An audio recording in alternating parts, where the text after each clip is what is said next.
edition, fresh edition of At the Wheel with me, Joe White of the High Speed Rodeo on Substack, to Lee of Sino Auto Insights, and our special guest, Henry Sanderson, who's the author of Volt Rush.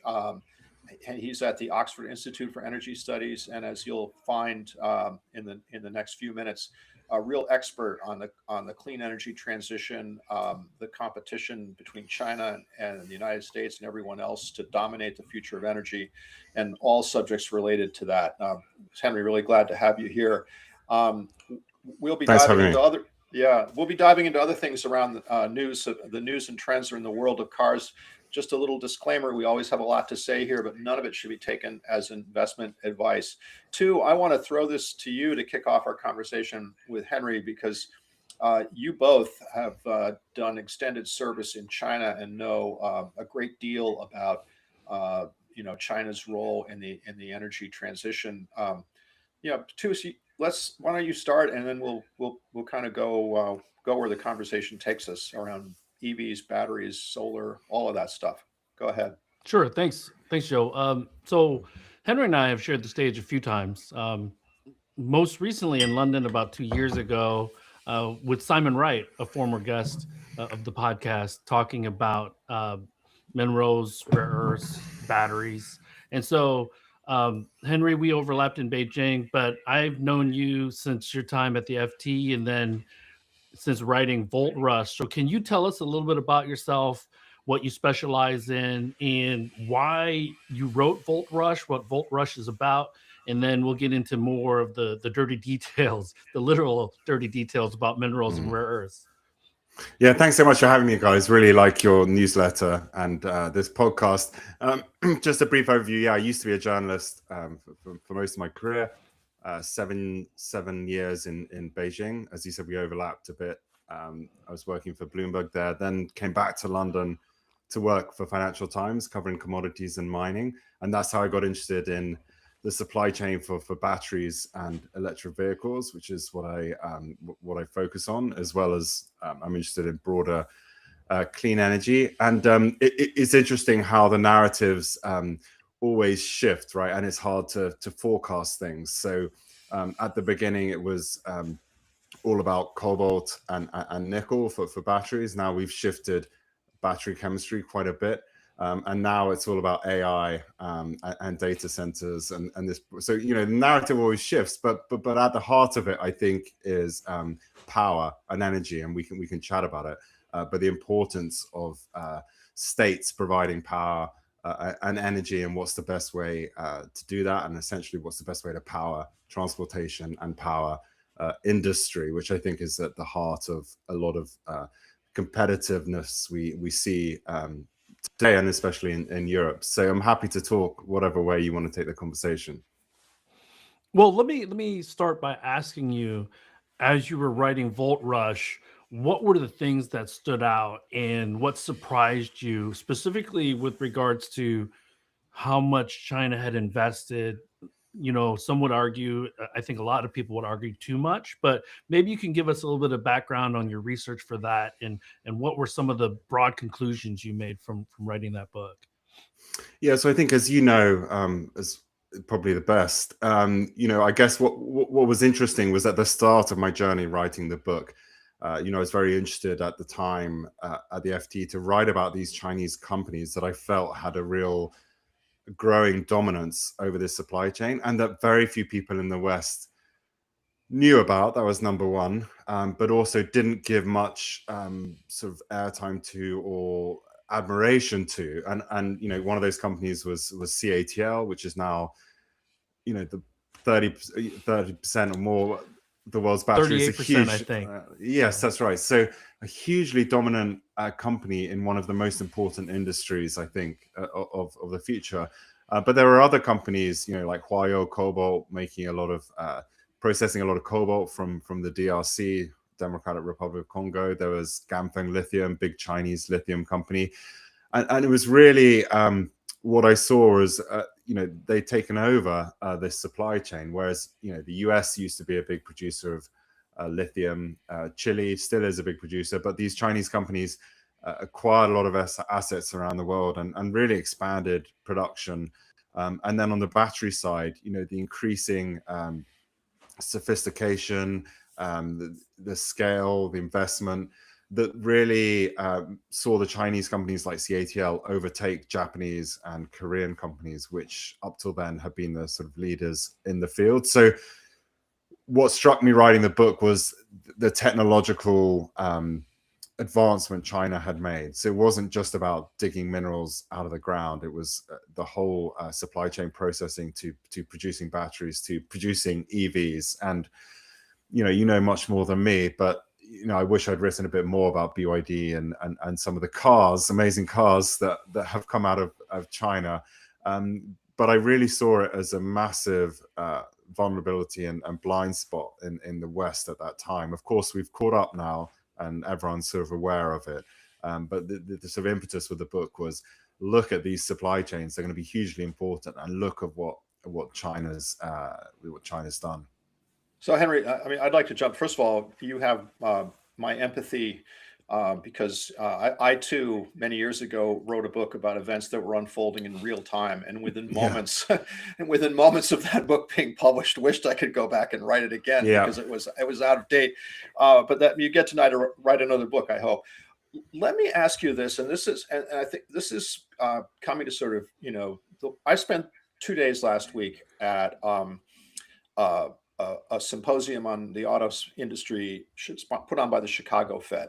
And there was a lot of discussion of a lot of things, but this issue of sort of China's kind of lead and the China's dominance of supply chains was both an explicit and sort of undercurrent of all the conversations. And my question is, at this point, I mean, it does seem like the United States, and I assume European governments, I'd like you to speak to that, have all sort of woken up. It's like the Sputnik has gone over their heads. What's not clear to me is whether there is a realistic opportunity for the U.S. or the Western democracies to catch up and to replicate the infrastructure that China has spent 20 plus years building. Speak to that if you would, because that's the thing that really I'm interested in trying to understand. Let me add a wrinkle to that question, Henry. Let me add a wrinkle. Separately, Europe, United States separately, because right now the Trump administration, everybody's doing bilateral agreements, where the U.S. at least is seeking less partnership. So kind of taking a picture in that moment. And then, the second part I would like you to kind of talk through is, how does new battery technology play into this? If is LFP going to be foreseeable future, the dominant chemistry? So it's a multi-layered question, but please go ahead. Yeah, I think this is one of the fundamental issues, which is the West has woken up, right? So you're right that everyone realizes the scale of the problem. And, I was just reading another New York Times op-ed just now saying, I went to China, Xiaomi is amazing. Manufacturing is amazing. They're way ahead of us, guys. So the realization is still ongoing, right? We keep seeing these op-eds being like, oh my God, they're so far ahead. Factories are full of robots. So yes, we have realized, but have we realized enough? It seems to keep going on. And whether we can catch up, you're right. We're not going to catch up overnight because, as you know, China's scale is extraordinary, and the amount of investment, probably too much investment, that's gone in building this manufacturing colossus. So we're not going to catch up overnight. But on the other hand, China is the lion's share of demand. So China's 2/3 of EVs. It's most of the rare earth magnets in the world. It's most of the batteries. So a lot of their production is for their own demand. And you could say under Xi Jinping, they're probably trying to go further down that direction of supplying, meeting their own needs, more completely. So it's not that we have to build the scale of China again, right? Because we're not interested in supplying China necessarily. So we're talking smaller markets, although that depends what you think is going to happen to EV growth in America and other things. So the demand is really critical. What kind of demand are we looking to satisfy? Because if you look at the US now, of course, the rare earths that are imports are sort of low value rare earths. It doesn't have the scale of demand or magnet production to require lots of rare earths. So I think we will catch up, and the scale of challenge is not as big as it seems because we're satisfying a smaller scale of demand. The real challenge is how do you do it economically? And you can de-risk from China, but you can't completely dismantle market forces. You can't completely dismantle competition.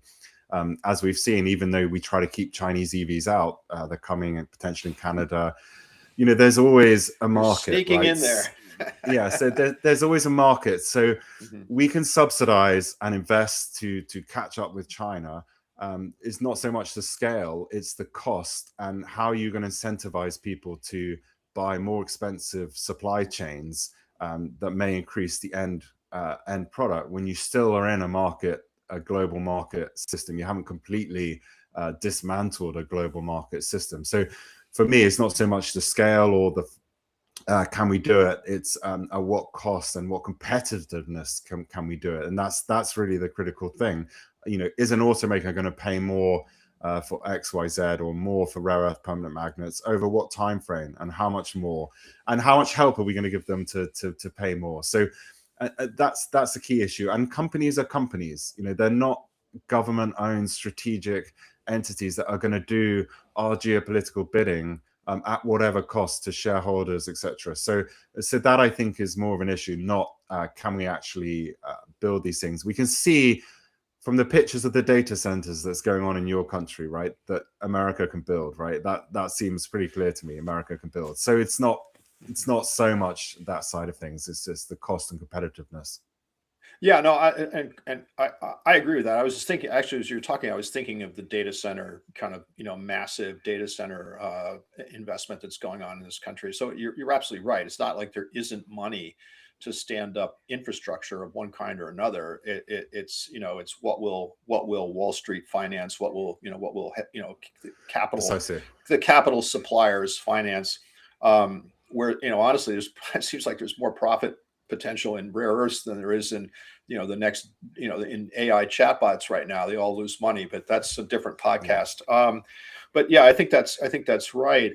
And I'd like to get your thoughts on this idea that's floating around just in the last week or so, I guess, where the United States, kind of contrary to its America first, America alone trade policy, is now trying to rope in some of the same allies it's been kicking in the teeth. To have this kind of rare earth consortium where they're going to put a floor under prices. And I'm wondering if in your study of these markets, that idea has, one, been tried before, and two, shown any effect and kind of, what's the word I want? Muting the power that the Chinese producers have over global prices and the global prices. Yeah. Yeah, it's a good point. So it is strange to have had Davos, where we saw the speech from Trump, very hostile to Europe and saying Europe's never done anything for America. And then have JD Vance stand up at this critical minerals thing and say, we're all friends in this room. We need each other. But the rest of the world is keen to have a more united approach. And I think that was the approach under Biden, and we had a mineral security partnership, but it didn't really achieve that much. So it is good that, Trump administration seems to actually be, putting money towards this, actually doing something. But you're right. Is there the trust there between allies now? I mean, as a European, I don't really feel there is, right? So I'm not sure how that's playing out exactly in these discussions, but there has been a destruction of trust. So I'm wondering if that is going to make it an effective grouping, just on the sort of high level. And then a price floor. I mean, it's very complicated, and it all comes into how it's going to be done, what price you're going to choose. You need the price that I guess incentivizes the production, but is not too high. So how are they going to? It's a sort of bureaucratic nightmare. But you've seen this kind of bureaucratic complexity under Biden, right, where we had all these foreign entity of control rules and what percent counts and what doesn't. So this is going to be similarly bureaucratically, I think, difficult. How do you decide the price? What counts as dumping? So you're going to have quite careful cost curve analysis. And of course, the problem with these kind of systems is people trying to game it or use it to their advantage. And then again, it's just a problem of you can incentivize mine production, but as I said, China is the biggest consumer. It's where the demand is. So you need to incentivize the rest of the supply chain, and as I said, get some mechanism for them to buy these more expensive minerals. So let's say yes, you have a trade zone where you can only produce at X price, so you get a lot of supply of the mineral, but what are you going to do with it, right? Where's it going to go? Could they actually subsidize these mines and then that would be sold to China? Or presumably they're going to stop that, but you need the whole rest of the supply chain. And this is why the challenge is so formidable. It's that China in rare earths has everything from the mine to the magnet, right? And a lot of and a lot of control, right? So they have quotas on the production. They don't release the quota amount anymore, and now with these export dual use rules, they have incredible visibility in the whole supply chain now, because everyone's got to give this information to get the license to get the material. So they really have unprecedented control over these supply chains. So again, are these trade floors really going to work against that sort of massive control? So I think it is good, but again, it's not only the mining that you need to subsidize. You need all the rest. And for me, that comes from demand. And to your point, this is the biggest issue for me with the Trump administration is if you kill EVs, I think it's a big strategic mistake to think, oh, EVs are just cars driven by Democrats, or they're just cars. No, they're not cars, because the scale of it spurs these other ecosystems. So spurs battery production, spurs rare earth magnet demand, spurs you probably can list some other things that EVs help develop, right? From the software and all these other things that you'll know more autonomy, about, intelligent driving, and national defense. I mean, data centers, all that stuff. National defense or military. I mean, the John Bozzella, pardon me, who's the head of the Alliance for Automotive Innovation, just basically, the main automotive industry trade group here in the United States, in Washington. They're the lobbying arm of the auto industry. He made that point at this conference I was at, and other people did too. But that when you're scaling a lot of the technology, all this, Henry, all the things you listed are all things that are also necessary for military hardware, and that's the point that the auto folks are trying to make. Is like, look, it's interesting. They're trying to walk a balance beam. On the one hand, they hate fuel economy regulation. It really cramps their style, especially in this country. And on the other hand, they don't want the administration to just kick the props out from under the EV and related tech development and support for that. So they're making a national defense argument, but it's legit. It's true. I mean, the same kind of stuff you need in a B-1 bomber, you can use in a Cadillac Escalade. So it's interesting, the dual use question. Two, I'm sorry, you had a question about battery chemistry, and I wanted to hear the answer to that one. Oh, sorry, yes. So LFP has become kind of king of the mass market EV, and I think I saw on your Substack you said their EVs in China are less than $25,000 with all the features of a Tesla. Was it Model 3 or something like that? Which is kind of amazing price point. But that's helped by lithium iron phosphate LFP, which has no nickel or cobalt. And the Chinese have really managed to boost the performance by engineering better battery packs, removing surplus material, etc. And so now the LFP you have on the market is pretty incredible in China in terms of range and performance and cost. So that's what's enabled, I think. Two Chinese companies control over 50% of LFP production. So precisely. So you have. Sorry, I was just going to mention that two Chinese companies own. Yes. So that's. There seems like a delay, but let's just go. A little bit of delay, but go ahead. I think you get it. So that's a blessing and a curse, and we can come on to that. But that basically has enabled, big scale the cost reductions that we've seen, which partly have achieved by pressurizing the supply chain or keeping the costs low in the supply chain. Because if you are, one of two companies who dominate the market, you have incredible power, purchasing power over the market. So it's been good for costs, but the downside has been a lot of other companies in those supply chains in China haven't been making money. And this, we come back to this anti-involution campaign going on in China, which is how do you actually make sure you can improve margins so actually companies make money? Because very much the battery system in China looks to me like it was these two companies making money. And then you had, so let's you picture CATL in the center making profit, and then you have loads of EV companies not making money. You have loads of suppliers underneath not making money.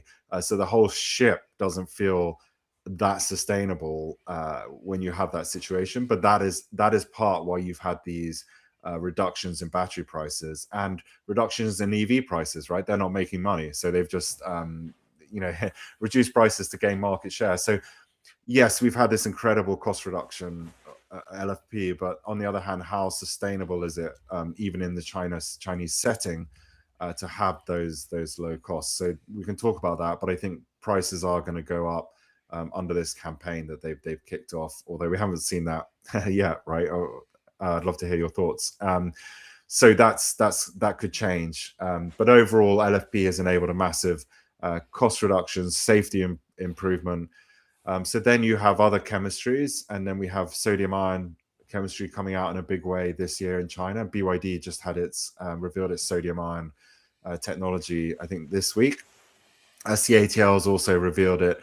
And then you've got solid state sort of coming at the end of the decade. So if you're looking at foreign battery companies, like the Korean battery companies, they're kind of investing in LFP to catch up, but then the Chinese companies are onto their next target. And EVs weren't even in the next 5-year plan, right? It's like considered solved in that sense. So who knows what's going to come next? So you're always trying to, Yeah, no, Henry, you've hit on something I think is super important, and maybe we can elaborate on it.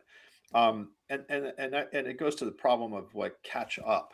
People talk about catching up. Catching up with what? And you just hit it. I mean, talk about the Korean companies, because it seems like they went all in with the U.S. auto companies, thinking, great, we're not China.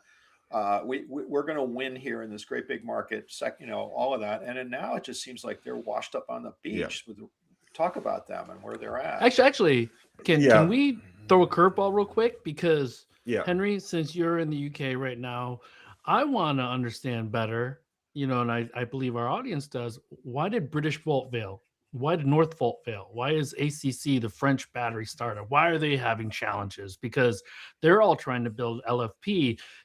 My thought was they don't really have that IP, not necessary. Number one, they don't have the government support. Number two, but can you talk about these handful of companies in Europe that also try to be competitive against a CATL, against a BYD, a Goshen, to educate our audience on what happened in Europe, and then let's shift over to the United States and the Koreans and Japanese.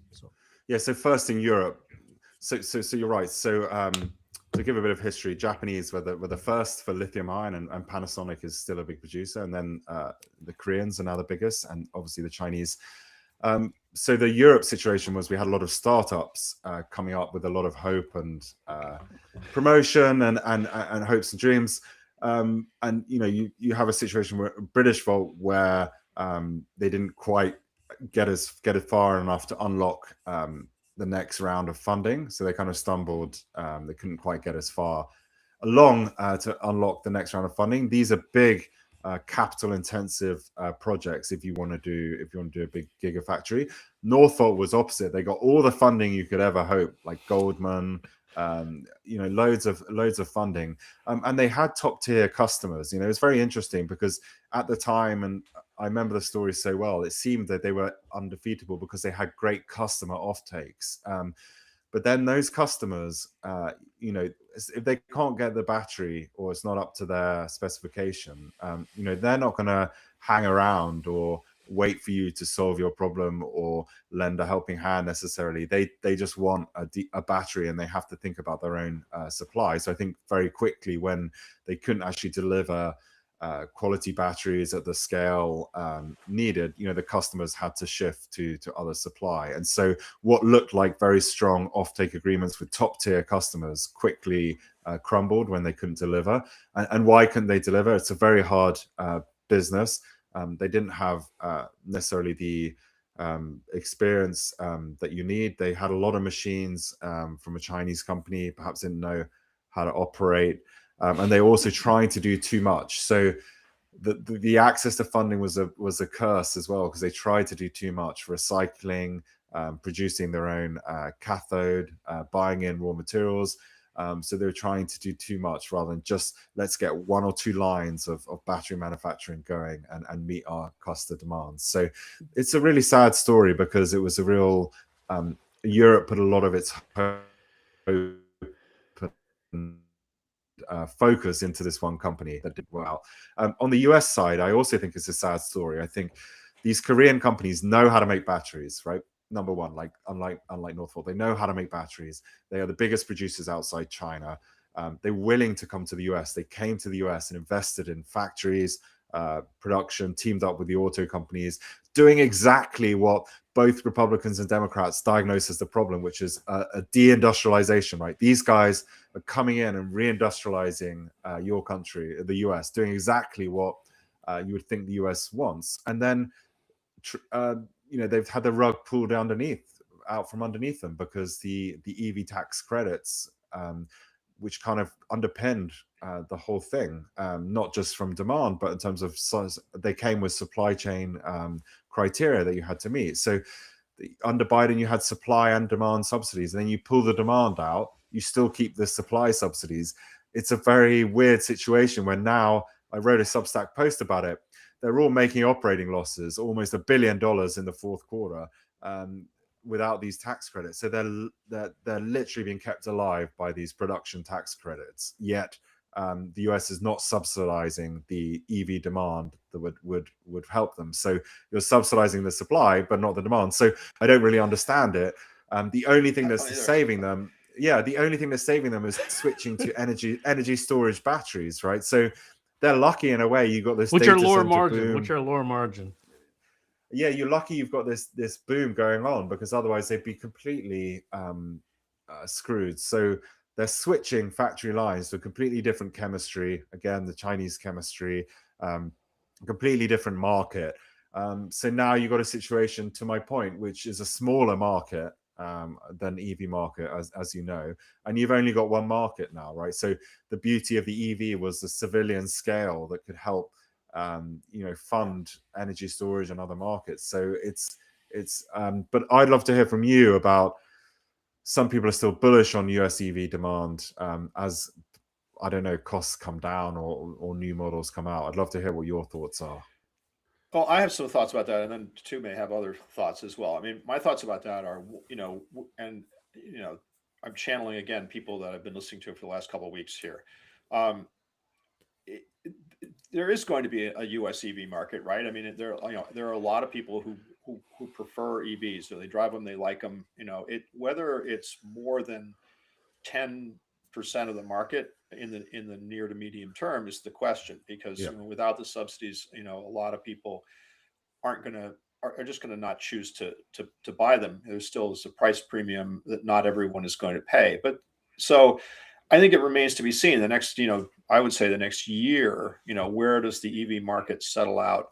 You mentioned new models. Yes, absolutely. There's new models coming over the next, couple of years that could expand the market. The low cost Ford, things like the Slate EV truck that is eventually supposed to be produced here. I mean, they just gave one of their trucks to Jay Leno, who did a video. So there you can see they're starting to promote that.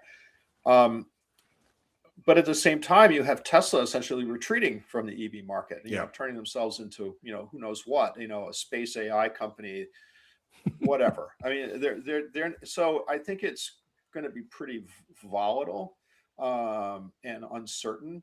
And right. I mean, you look at these Korean, I mean, I saw what Henry, you wrote about this sort of weirdness that you just described, where for subsidizing EV purchases is out of fashion now. It's not a Republican priority.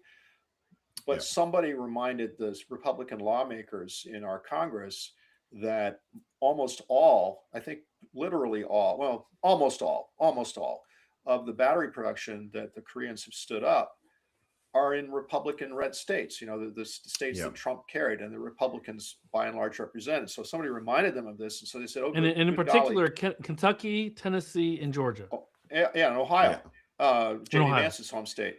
So they were like, well, good golly, we can't withdraw the production subsidies because we'll lose all these jobs in our Republican states, and people will come Yeah. for us. My question would be, so there's this transition to the energy storage market. Yeah. But if you put it all together, does that market and then what remains of the EV market support the capacity that's been installed? I don't know the answer to that.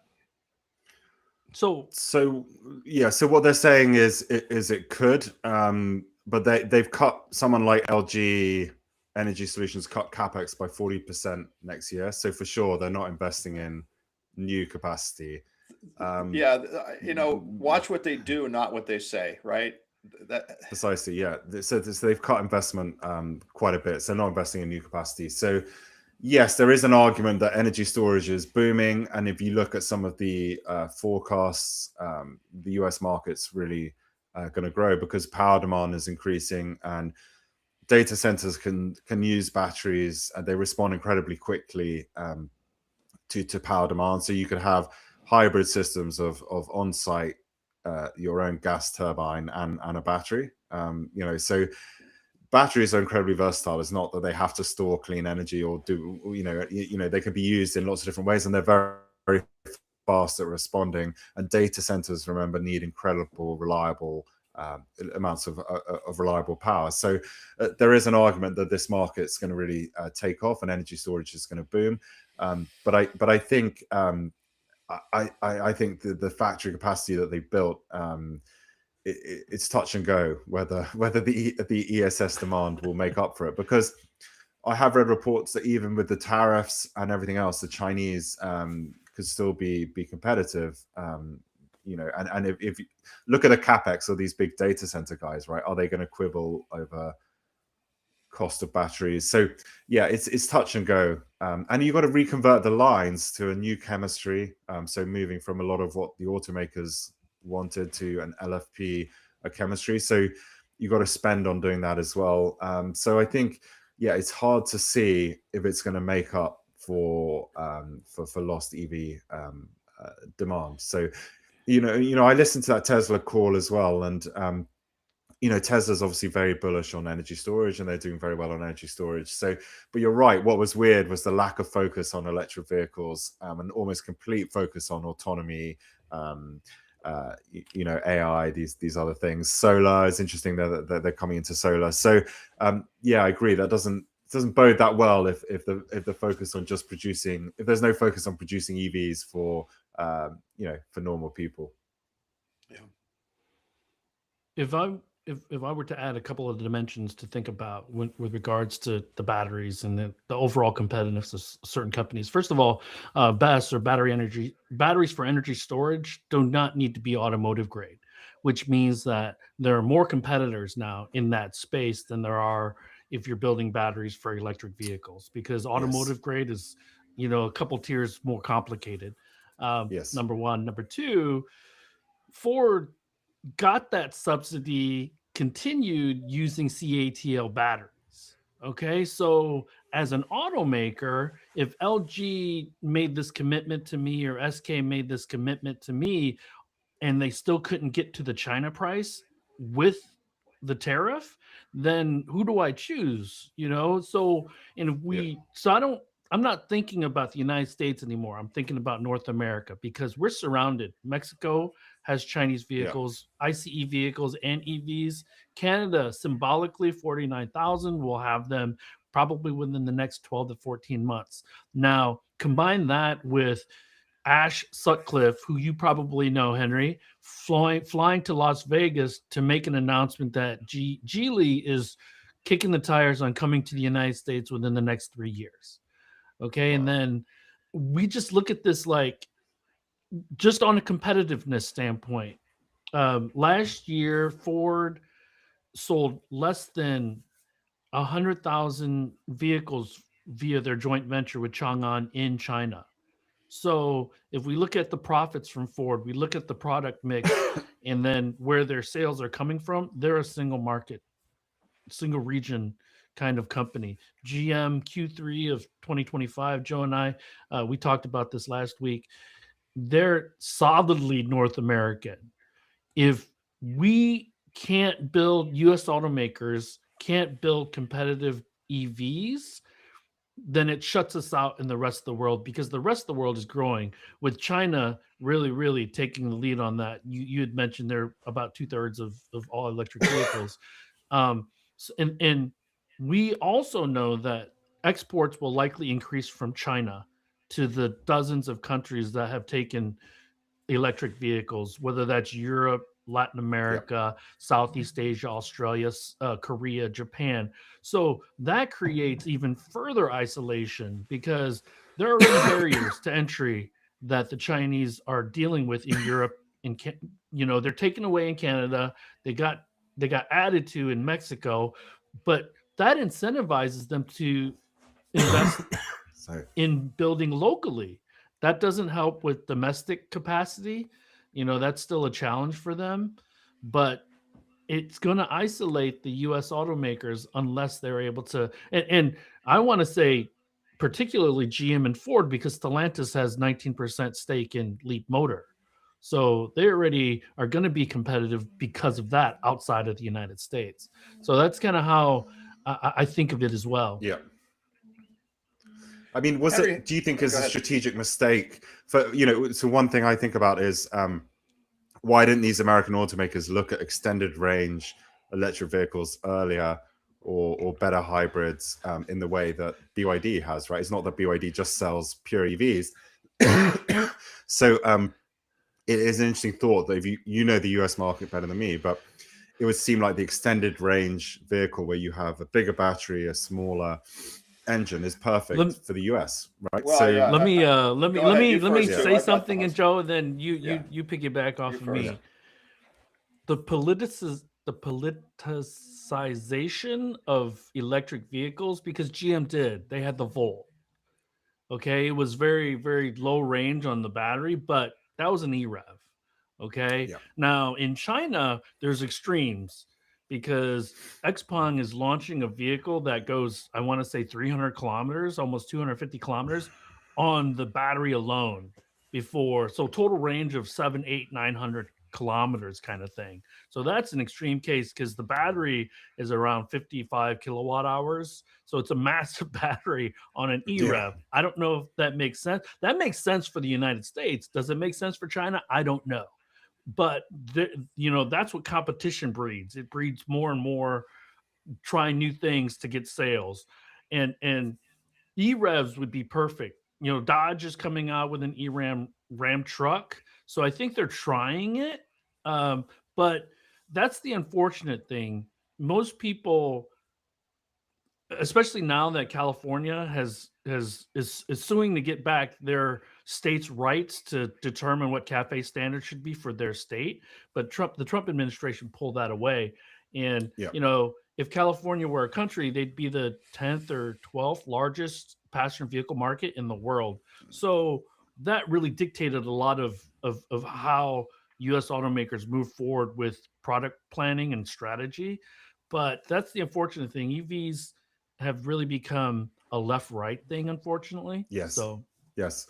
Well, and I think that's a mistake. Yeah. Yeah. Well, yeah, and I'd add to that. You alluded to it, but I do think that the extremely visible hand of government policy in this country is you can't ignore it. It's central to this. Electric vehicle. The auto companies. With Obama, but then with Biden, both Democrats, right? The Biden administration was we want EVs. We want no carbon emissions. We're siding with California on this. We want no carbon emissions. We're serious about climate change. So, so for the regulations, from a regulatory standpoint, the targets and kind of the quotas and the mandates that the automakers had to respond to were full EV. So they, I think, and I'm obviously oversimplifying this, but they looked at the situation and said, fine, we got these huge subsidies for electric vehicles. We only have so much capital, insufficient capital, really, to develop 3, 4, 5 different kinds of powertrains. Let's just, and this is true in the case of GM. I mean, as Stu said, Stellantis did kind of put some effort into EREV technology. But I think they looked at this, and the US companies looked at this and said, okay, fine, we have a mandate to produce EVs and to get EVs up to half or more of the market. We have only so much capital. We're going to focus on EVs. Then presto changeo, within less than a product cycle, the Trump administration throws all that away. If you want to be positive about it, you'd say great, and the companies do. Company executives say this, to say great. Now the market is going to decide. Yeah. The question I have, having watched the U.S. auto industry's behavior over the last almost 40 years, is that, putting aside the best intentions and the best knowledge of kind of where the future might be, automakers tend to respond to the here and now. And the here and now in the United States, as we all have been saying, is that they make money on essentially one kind of product, and that is a combustion truck, sometimes packaged as an SUV, throwing money into EVs with an uncertain market is going to be a tough call for these companies. Yeah, so I agree with that point, and I see lots of commentary on Substack saying, and the Stellantis CEO said it's demand, not command. I have some sympathy with this view, which is the consumers never wanted EVs.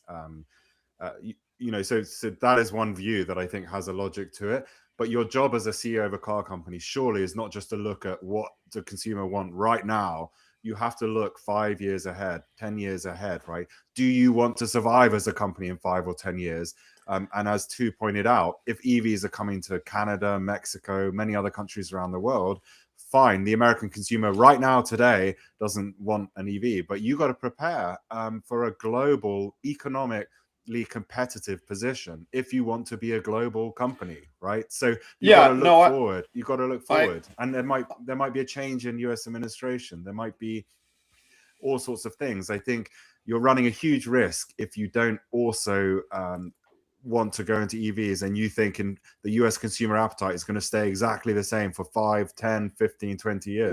I don't think it won't. It won't. And again, I mean, come back to this thing that I may be putting too much emphasis on this, but I do think it's important that you see increasingly people who, I hate the term thought leaders, but it's the only one I can think of now, but people who are influencing opinion. The tech columnist for the Wall Street Journal, Joanna Stern, she's moving on to a new thing. She might well be joining us on Substack. But she had a column just the other day where somebody, gosh, who could have imagined somebody gave her a Xiaomi to drive? Yeah, I saw it. Yeah, right. You saw that, and she said, I don't want to give this thing up. This is the best car. Why can't we have it?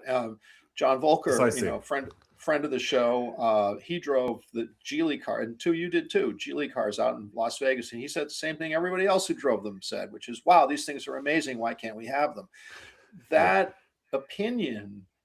This is what happened with the Japanese cars in the 70s and the early 80s. It's what happened with the BMW. BMW in the early 1970s when they came in, when they had the 2002, and you had the sort of elite or kind of people in the know. The early adopters said, "Wow, these vehicles are so much better than the crap Detroit is producing." And that, I think the Chinese, and they're not stupid. They're getting better at this, right? The Chinese realize that this is something that could help them, and they're biding their time. And so the other issue I think is, so I say I have sympathy. Like many consumers I speak with in the UK, I get frustrated because there still is a massive reluctance to buy an EV, right? And I just don't understand it. there is a reluctance on the side of the consumer. So the question is, and we've cut some incentives and subsidies here for EVs, like the congestion zone used to be free of charge. Now I have to pay to drive, so things have been whittled back. But the whole point of subsidizing EV consumption is not so much that you're saying, I want you to drive what the government wants. It's also to support a competitive industry, right? That's why China did it. It wasn't like they believe and you should drive XYZ. They're supporting a domestic industry to be competitive and making sure there's demand for those products. So the US should look at it in a different way, which is how can we support our auto industry to be competitive in 5 or 10 years, not now. And so that's why you need to fund consumer purchases. Yeah. This is why it's so frustrating. I'll pull out the few hairs I have left on my head. Before it was China, it was Tesla. And it was US versus US. Okay? So the US so that's what frustrates me. Henry, you and I were there when the first EVs hit the roads in 2014. Okay? Tesla came in 2014. I live right next door to Parkview Green, Henry, where the second Tesla retail store opened. I brought my kids downstairs because they'd never seen a Tesla before, and we got into the cars, the Model S and the Model X, the only two cars in the retail store. And so it frustrates me that the US automakers, they didn't take Tesla as a warning sign and try to do something competitive in the clean energy. I don't care if it's a BEV or an EREV or a PHEV, okay? But they ignored that. They thought Tesla was...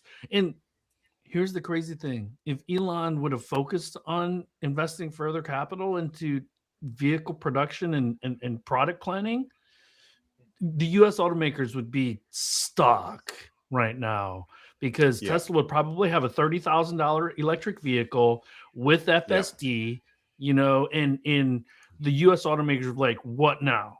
But now they have a boogeyman in a foreign automaker that they want to protect themselves from. And now that Canada and Mexico are isolating the United States, it becomes a separate issue, because again, this is why I point back to North America versus the United States. And even within that, and Joe, you know this, there's a civil war between the upper Midwest of the United States, like Michigan, Ohio, where there are UAW union jobs, versus is China going to go build in the South where there are no unions? The Republicans are going to flip-flop like crazy. And here's, this is what frustrates me, because the people that were against it 2-3 years ago are going to be for it, because it's going to line their pockets with profits and money. Which comes back to the key question for everyone: battery, EV. Are you going to bet millions or even billions of dollars on the fact that the Chinese are going to be kept out and that tariffs are going to remain high? I mean, I just don't think anyone's going to bet the house on that situation not changing. And that's the problem. Well, Henry, and you in the UK and in Europe, and by the way, I still think of the UK as part of Europe. Forgive me. That's good.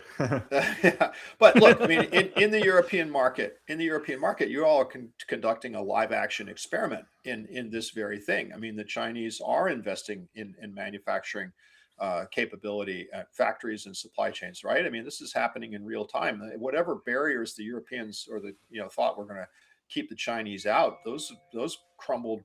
Those have crumbled for right. I mean, that's what's happening. Yes, well, and you do see to add a ton of capacity and production, and that's not going to come from British brands or European brands. So. No, precisely. And I think it's interesting in the UK, because you're right. The data shows Chinese EVs have been successful in Europe, right? And I think you might have the latest data, but it's not like they completely dominate the UK. It's not like they've dumped product here, or the whole market's gone Chinese. I think they're about 10% of the market. I think is so it's interesting that even without tariffs, it's not like they've swamped the market. You still see loads of Kia e-Neros and other brands. So it's an interesting experiment, as you say. I think going back to the US point. As we said about things not changing, how could you bet on that lasting? And I think that's a fundamental Well, problem. yeah, and I know, Henry, we probably need to let you go in a couple minutes, but yeah, and I'll just speak to that. I mean, so again, Henry Ford said history is bunk, but actually I think history is useful from time to time, and now is one of those times. In the 1980s, the United States auto industry, basically the Ford, GM, Chrysler thought, oh great, here come the Japanese with lower cost production, lower cost engineering and development, higher quality of a vehicle, more fuel efficient. At a time when that was extremely relevant, we'll get Ronald Reagan to have import quotas, and we'll be all fine, and we'll take the time to get our act together. Right? That was the whole thing. You hear the same sort of talk now, and I believe. When I've talked about this, I believe that absolutely at some point in time, a Chinese automaker, maybe Geely or more, others will come, and they will crack the code to get approval to build a factory or factories plural in the United States. They'll say, sure, fine, we won't bring any of that, communist connectivity technology or any of that stuff that you don't like. We're just going to provide jobs in your state, and it will happen. And then the cost advantages that everybody seems to agree they have because of the way they engineer vehicles, and because of the way they've consolidated computing power, and the superiority, the kaizening every 18 months or 2 years of their technology, they will grab share. Henry, you're right. I agree. I mean, the way that markets work, the Japanese don't have 100% market share in the United States. They have, but they have a fair amount. It was zero in 1960. It's definitely not zero today, and that change has been profound and real. So yeah, I it's not all one thing or another, but I do think this idea that you can bet the house that you can have a very large automotive land that time forgot and be fine. I'm not sure that's going to work. No, and I would just say final thought, and you'll know more than me, but how autonomy complicates this, because if Musk is right that it's all about autonomy, and I think he's probably moved. I don't know. It's hard for me to see that will happen so quickly. But I think you had an interesting point on your Substack, which is the Tesla autonomy going to be approved in China, and vice versa? I don't know the answer, but surely that complicates the picture of, actually, will we let Chinese autonomous systems, and conversely, would they let Western autonomous systems? And probably that, my question is, does that actually make a fragmentation of the market easier if we move to autonomy as fast as Musk says? Well, that creates a separate, and again, final thoughts here for me to riff off of what you're saying, Henry.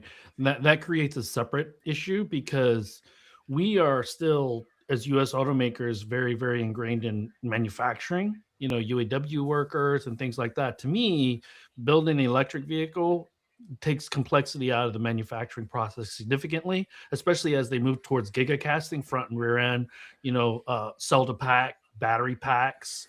And so the technology and the services will drive the revenues in 15, 17 years, in my humble opinion.